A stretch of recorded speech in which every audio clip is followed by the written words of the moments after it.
Now, government is setting the country's healthcare sector up for failure by not hiring and training enough doctors and nurses. That's according to the South African Medical Association. Now, the doctor-to-patient ratio is 1 doctor per 3,198 people. There doesn't seem to be any hope of resolving the country's healthcare problems, with so many facilities understaffed and healthcare workers, overworked. Unless government sorts this issue out, healthcare in the country will continue to deteriorate. Let's discuss this more now with Dr. Angelique Coetzee of the Solidarity Doctors Network Advisory Committee, and she joins us virtually from Pretoria. Doctor, it's been a long week. Thank you so much for making the time to speak to us on a Friday night. These numbers, of course, have been poured over this week, not only important because the health minister made very public statements with very important figures this week, it was also International Nurses Day, a very important day indeed, especially because so many people, I feel, only really came to realize how important our doctors and especially this week our nurses are to us as a result of this pandemic that we're still battling as we speak. What have you made of those numbers? 1 doctor per 3,198 people, and the nursing figure, we're told we have got a nurse staff contingent of around 280,000 nurses. That's according to the SA Nursing Council. That's equal to 1 nurse per 213 people. But they say that another organization says the country needs as many as 26,000 additional nurses. What do you say to those numbers? Yeah, thank you so much for asking us. I think what is important to understand is that the WHO doctor-patient ratio should be 1 doctor for 1,000 patients. If we look at the 2019 figures for South Africa, it was estimated that it is 1 doctor for 1,266 patients. However, a few years later, not even 5 years later, less than 5 years later, we now are sitting on 1 doctor for every 3,198 patients. So it is horrible. We are declining at the speed of lightning. On top of all of this, we need to understand that the average general practitioner and specialist that we currently are seeing, especially in the private sector, are getting older, and that within the next 5 to 10 years, the majority of them will definitely retire. And I don't see any succession planning coming forward on how to train these young doctors with the knowledge of these doctors that's skilled and that is retiring. So if you don't start to transfer your knowledge and skills by training the younger generation, we are heading for big trouble again within the next 5 to 10 years. Now, we're talking about understaffing being an issue, but that's without us even talking about the circumstances under which our nurses and doctors need to work in every single day.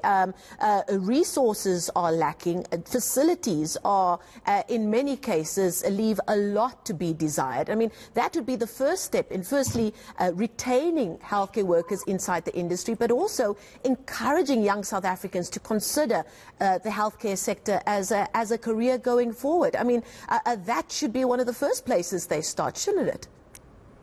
Yes, so we need to approach this on 2 levels. The one is we need to retain or stop the brain drain that we are currently seeing in our country, and the other method would be to increase the number of doctors studying for medicine or also to become specialists. So we've got a problem not only on undergraduate students, but also on specialist level. So if we don't start to stop the brain drain by making sure that these doctors are better looked after, they are not burned out, that there is enough resources available for them to do their work. It's not always about the money. It is also about the infrastructure. If we don't start doing that, we're going to lose more doctors. So we are training around about 1,200. I know that's now been increased, But if we look at, let's say, for argument's sake, we bring the Cuban doctors in, and we look at the amount of doctors coming into the country or every year qualified. Let's say it's around between 2,000 and 3,000 doctors.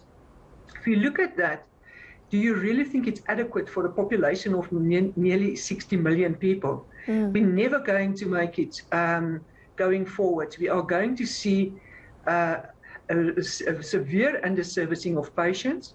I'm not even talking about the nursing ratio. It is also horrible. So we're not training enough. It's time that we start with public-private partnerships, starting to develop universities in the private sector with the help of the public sector. Take hands, start to train more undergraduates, but also open up the specialist posts. We're not going to see quality healthcare with this NHI insurance scheme that is coming our way. We won't even have enough nurses. We won't have enough doctors. I'm not even talking about specialists to see these patients and treat them.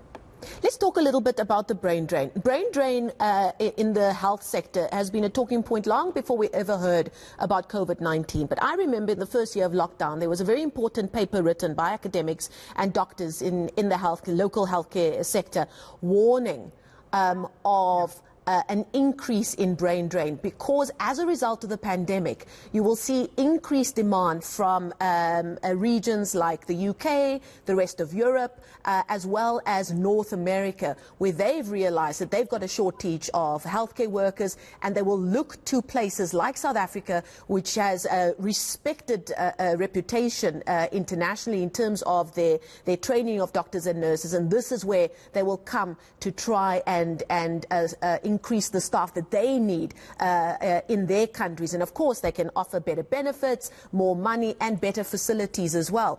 So the brain drain issue has become even worse as a result of the pandemic, hasn't it? Or the threat thereof. Yes, you're absolutely correct. So there were two surveys done this past two years. One was done by SAMA, where we asked the doctors regarding, regarding NHI and whether they would consider to immigrate, if the current status of the NHI draft regulations really becomes the law. And the majority, or around about 40%, indicated that they definitely will consider immigrating. So, and Solidarity also did a survey under its own doctors, and the same type of response has been coming from those doctors. So if you look at the current feeling of the doctors, and you're correct, most of the doctors are highly skilled people. So we need to understand that the global market will try to recruit us, and that healthcare professionals will then offer their services to the countries delivering better conditions, as you correctly said, than South Africa. And if we do not listen to these type of studies and just make it off as it's not enough doctors that answered, or there's a lot of reasons why people not liking these type of surveys, and if we just don't think about it and making it off as nothing, it just shows again the lack of understanding of what is really happening at the doctor's level, whether they are in public sector, whether they are in private sector. There's a huge problem. And this problem is not going to go away. Yeah. We cannot wish it away. We have to start planning. Remember what I've said earlier. There's no succession planning. There's no urgency to retain the skills of our old doctors. What is going to happen if I retire in 5 or 6 years from now on? Who's going to take my place? We know that the majority of young doctors doesn't want to go into private practice. We're not even equipping these young doctors at university level to train them and give them the necessary skills to go out in the private sector and start working on their own. We're not helping them. So they're going to stay in the public sector. The public sector doesn't have money to pay them. So we're going to keep on hearing doctors are not getting work. There are unemployed doctors. But what has been done to train these doctors to work for themselves? Absolutely. So many important issues raised there, questions raised there. And unfortunately, only government can answer many of those questions. That's Dr. Angelique Coetzee of the Solidarity Doctors Network Advisory Committee. We thank her for her time and her insight.